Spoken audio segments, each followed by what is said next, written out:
because you have come with them as a dependent and you have gotten a job with tier 2 sponsorship, they can just depend on you once they finish their study as a student, which will make their way to settle in the UK or your family settling in the UK very easy.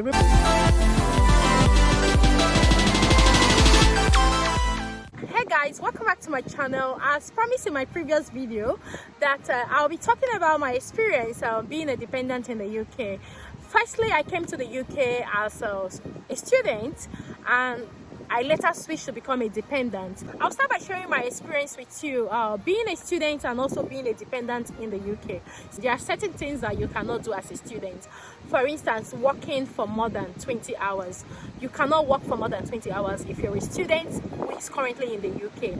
Even if you think you're doing it now, there may be time that the Home Office will know that you have been working more than 20 hours and that will impact negatively on your visa extension. So when I was a student in the UK, I was not able to work more than 20 hours, but at the same time, I wasn't really working because at the time I studied in the UK, naira to pounds was not really much. When I look back, being a student 11 years ago, I keep regretting that if I had known that I would have been working, but come to think of it, I didn't really work and I worked for a few times and I stopped. So if you're in the UK as a student, you have limited working hours, which is you cannot work more than 20 hours a week.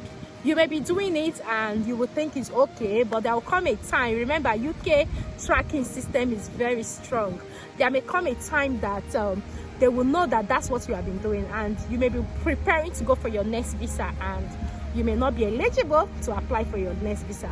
Or you may be planning to go for your next visa and you may not be giving your next visa due to the fact that you have breached the law. So now, being a dependent, the good thing about you being a dependent in the UK is that you are not restricted. When I mean you're not restricted, when it comes to the hours of your work, it comes to a lot of things, you're not restricted. You can work, even if you want to work up to 100 hours a week.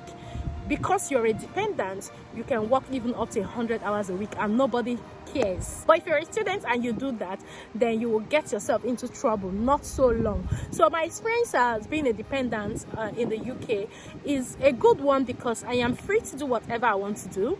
I am free to apply for any job I want to apply for. I am not restricted when it comes to jobs. I am not restricted to any job.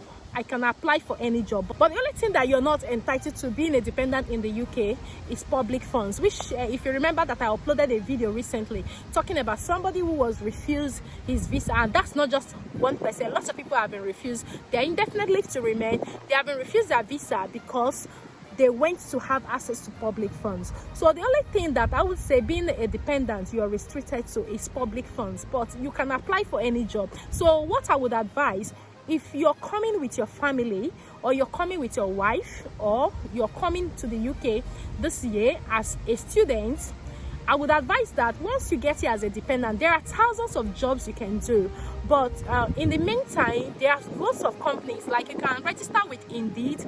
You can also go to companies like Blue Arrow. There are lots of recruitment agencies that can give you immediate jobs to start. But while you're doing those jobs, it will be wise that you start looking out for jobs that can sponsor your visa. So when your husband or when your wife is almost rounding off their study, they can easily depend on you, and then the own visa would have counted maybe a year or two. So instead of them to finish their study for a year plus and now start the process of looking for a tier 2 sponsored job, because you have come with them as a dependent and you have gotten a job with tier 2 sponsorship, they can just depend on you once they finish their study as a student, which will make their way to settle in the UK or your family settling in the UK very easy. Remember that if you come in as a student, you have to finish your study, but before you finish your studies, you can be applying for jobs that can sponsor you on tier 2 visa. So once you get it, you can add switch. So let's calculate it this way. If you come in and you study for 1 year and you're lucky enough to get a job that can sponsor your visa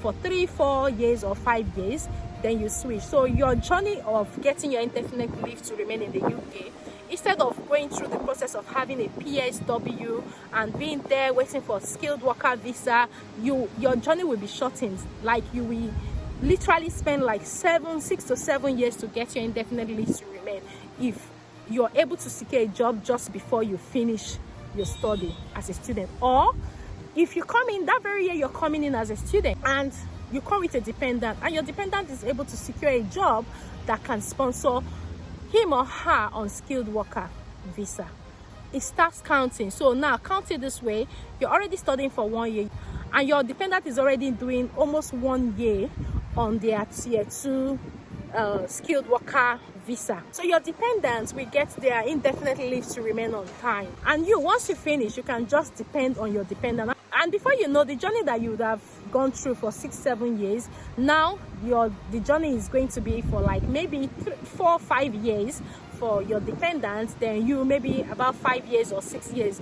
So guys, my experience being a dependent in the UK allows me to do whatever I want to do, but not access to public funds.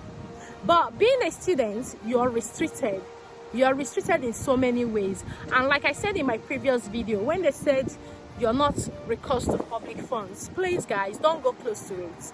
Just avoid it, because that public funds can be tempting. Even if it looks very easy for you to have access to it, I would advise that you just avoid it. So if you're planning to come to the UK, or you have been looking at other countries, for me, UK is still the easiest and it's more straightforward. All you need to do is just for you to have the requirements, and if you have the requirements, that's it. You don't have to stress yourself over anything. If you have the requirement, everything is straightforward. Just have everything they need and send in your application. So guys, we've actually come to the end of this video, and I hope you find it helpful. And if you do, and you're yet to subscribe to join our beautiful family, please do not forget to hit on that subscribe button, turn on the notification bell, so each time I upload a new video, you're going to be the very first person to see that video. Until I see you in my next video, guys, so take care and have a lovely day. Bye bye for now.